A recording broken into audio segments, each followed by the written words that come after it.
Assalamualaikum warahmatullahi wabarakatuh. Halo teman-teman, selamat datang di video presentasi kelompok 1 mata kuliah biokimia dengan materi air dan mineral. Nah, sebelum masuk ke materi presentasi, saya akan perkenalkan anggota kelompok saya yang terdiri dari 2 orang. Saya sendiri Ella Agustiana, NIM 19031010, dan teman saya Ade Gustianti, NIM 19031001. Nah, pembahasan kali ini yaitu terdapat 2 poin. Yang pertama ada air dan mineral. Untuk air, kami akan membahas mengenai sifat fisik dan kimia air, distribusi air dalam tubuh, dan peranan air pada proses metabolisme. Sedangkan untuk mineral, kami akan membahas mengenai pengertian mineral, fungsi mineral, penggolongan mineral, sumber mineral, dan gejala ataupun penyakit akibat kekurangan dan kelebihan mineral. Nah, untuk materi yang pertama, yaitu mengenai air, akan saya jelaskan sendiri. Air adalah salah satu bentuk ciptaan Allah yang memiliki banyak sekali manfaat bagi makhluk hidup. Nah, di dalam Al-Quran juga banyak ayat-ayat yang menyinggung mengenai air, kegunaannya, dan lain sebagainya. Nah, di sini saya mencantumkan 2 ayat Quran, yaitu Quran Surah Al-Anbiya ayat 30, di mana Allah berfirman, "Dan apakah orang-orang kafir tidak mengetahui bahwa langit dan bumi keduanya dahulunya menyatu? Kemudian kami pisahkan antara keduanya, dan kami jadikan segala sesuatu yang hidup berasal dari air.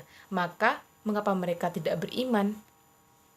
Kemudian, dalam Quran Surah Al-Hajj ayat ke-5, Allah berfirman, "Dan kamu lihat bumi ini kering. Kemudian apabila telah kami turunkan air hujan di atasnya, hiduplah bumi itu dan menjadi subur dan menumbuhkan berbagai jenis tumbuhan yang indah." Masya Allah atas segala firman-Nya. Semoga dengan ayat tersebut kita dapat mengambil hikmahnya dan senantiasa menjadi hamba yang bersyukur. Selanjutnya, kita masuk ke pengertian air. Nah, air adalah substansi kimia dengan rumus H2O. Satu molekul air tersusun atas 2 atom hidrogen yang terikat secara kovalen pada 1 atom oksigen. Lebih dari 71% permukaan bumi tertutup air, dan 97%-nya berbentuk air laut, dan kurang dari 3% berupa air tawar yang bisa diminum. Dari jumlah air tawar di dunia, lebih dari 70%-nya berupa salju abadi, es di kutub, dan gletser. Selain itu, ada sekitar 30% air yang tersimpan jauh di dalam tanah. Dan hanya 1% berupa air permukaan yang bisa digunakan dengan mudah. Air tersebut berupa air permukaan di tanah, air sungai, air danau, dan rawa. 60-70% dari tubuh manusia dewasa terdiri dari air. Saat menjadi janin, manusia terdiri dari sekitar 95% air di bulan pertama kehamilan. Kemudian, terdiri dari 77% air saat lahir. Sementara itu, orang dengan berat badan 70 kg memiliki kurang lebih 42 liter air dalam tubuhnya. Selanjutnya, kita ke sifat fisik dan kimia air. Untuk yang pertama, sifat fisik air. Sifat fisik air ini yaitu yang pertama, tidak memiliki warna. Kemudian tidak berasa dan tidak berbau. Kemudian didapatkan dalam ketiga wujudnya, yaitu bentuk padat sebagai es, bentuk cair sebagai air, dan bentuk gas sebagai uap air. Kemudian dapat menyerap sejumlah kalor karena memiliki kalor jenis yang tinggi. Kemudian memiliki tegangan permukaan yang sangat tinggi. Air adalah pelarut yang baik karena kepolarannya. Kemudian air merupakan titik didih yang tinggi. Dan yang terakhir, air mempunyai massa jenis yang lebih kecil dalam keadaan beku bila dibandingkan dengan keadaan cair.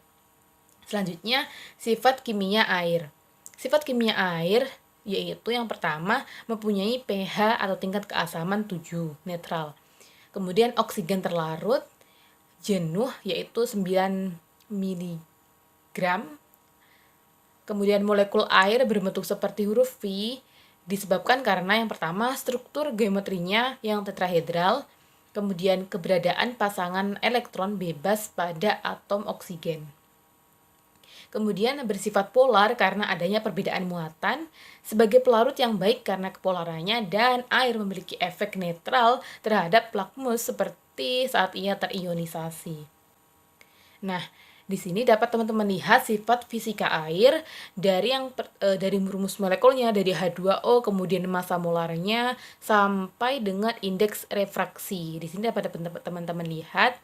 Teman-teman bisa pause dulu videonya dan lihat sifat fisika airnya. Kita lanjut ke distribusi air dalam tubuh. Nah, dalam tubuh air ditemukan dalam dua bagian, yaitu cairan intraseluler atau di dalam sel dan cairan ekstraseluler atau di luar sel. Distribusi air dalam tubuh tergantung dari distribusi ion mineral, yaitu ion positif natrium, kalium, dan ion negatif klorida yang disebut elektrolit. Ion natrium dan kalium bersifat basa, sedangkan ion klorida bersifat asam. Ketiga ion tersebut dapat saling menetralkan dalam menjaga keseimbangan asam basa tubuh. Hal ini disebutkan oleh Devi tahun 2010. Pergerakan zat dan air di bagian-bagian tubuh melibatkan transport pasif yang tidak membutuhkan energi, terdiri dari difusi dan osmosis, sedangkan transport aktif itu membutuhkan energi. Nah, kekurangan air pada tubuh menyebabkan dehidrasi. Dehidrasi ini membuat volume plasma darah yang mengandung protein menurun, sehingga tekanan darah orang yang kurang air itu juga akan turun. Nah, di sini dapat teman-teman lihat pada gambar yang sudah ada di PPT. Di sini disebutkan bahwa perempuan dan laki-laki memiliki sekitar 60% air, membutuhkan sekitar 60% air untuk perempuan dan 65% air untuk laki-laki.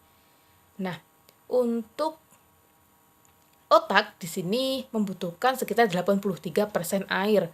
Kemudian kidneys atau ginjal membutuhkan 83% air, kemudian lungs atau paru-paru 85% air, kemudian itu ada darah blood 94%, eyes mata 95%, jantung 75%, dan muscles otot 75% air.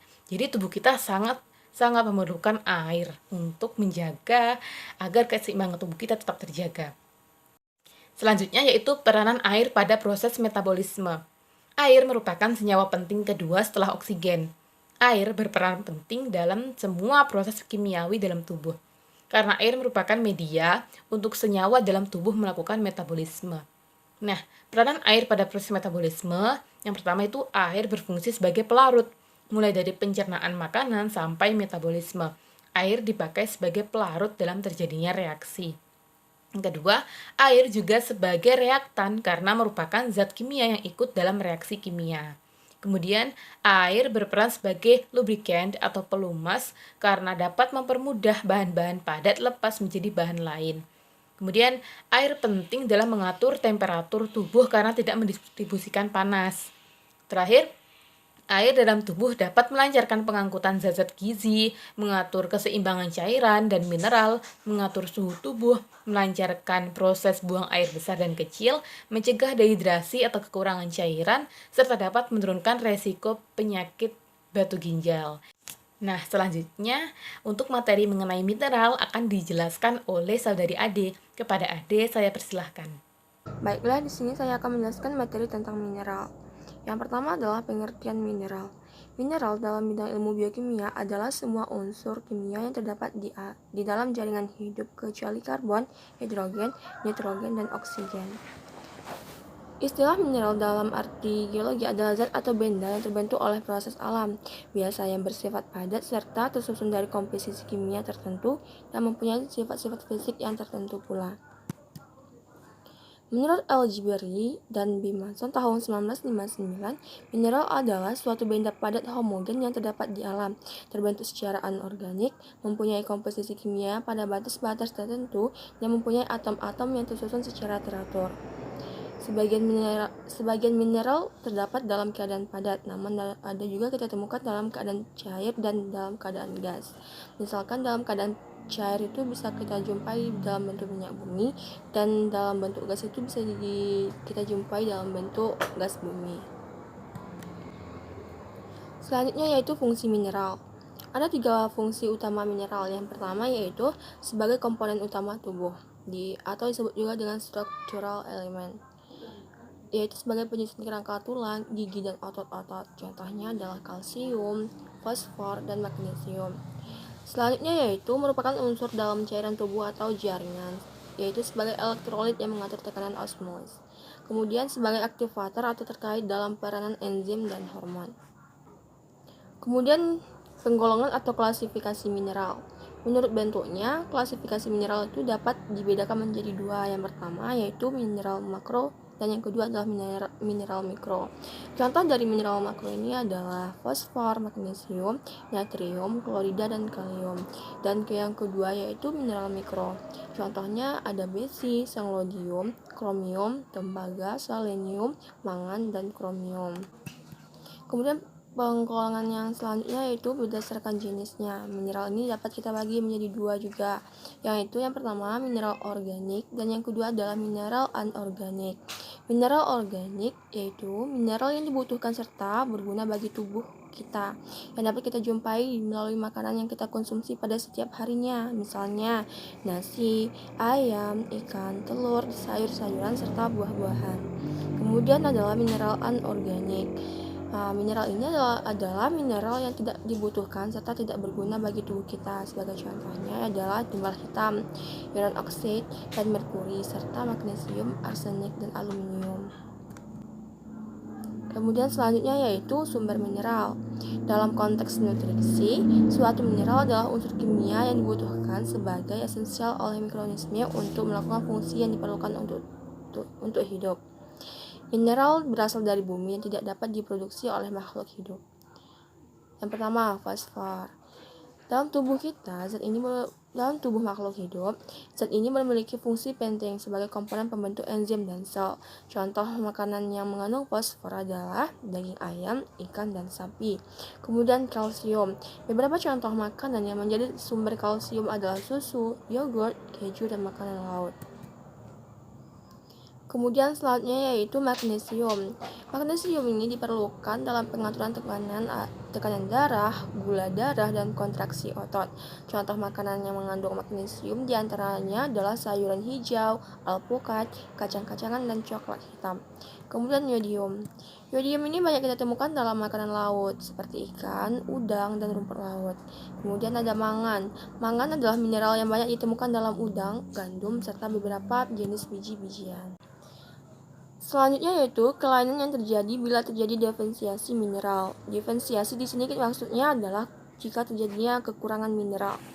Yang pertama, kalsium. Jika kita kekurangan kalsium dapat menyebabkan penyakit rakitis. Yang kedua adalah magnesium. Jika kita kekurangan magnesium maka dapat menyebabkan kelelahan yang sangat kronis.